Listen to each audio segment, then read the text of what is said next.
خاطرات قدیم. خوشا قدیمل و دوران اولی، دلخوشی فره گر جیب خالی. خوشا اد دوران کم سن و سالی، ژرمان گلیم بی و جیای قالی. خوشا تپ و توز بان بولکوانل، صدای هرهو هاتن شوانل. خوشا پستوشین و شیرواری کردن، خوشا ولله اندازه گردن. خوشا نوبه پس نثار ورتو، کینیل فره مچیای مسر او. خوشا ور رسم ورلوانی، خوشا اتربوی کرتوانی.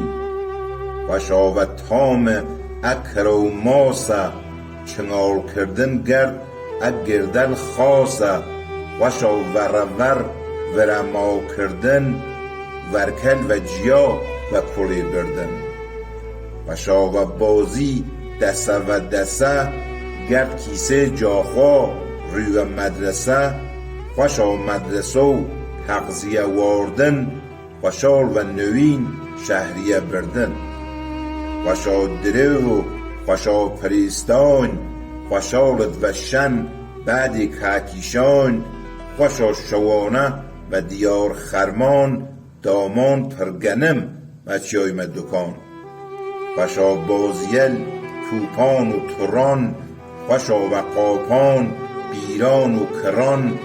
خوشا باننو و جای ایز و بام، معله و نام تشت و جیای حمام.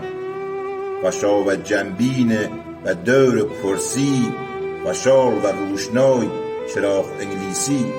خوشا و توسان و سای دار بید، و فصل زمسان در و دیش سفید. خوشا اتربوی انان داخه، خوشا موللی که داشتن زاخه.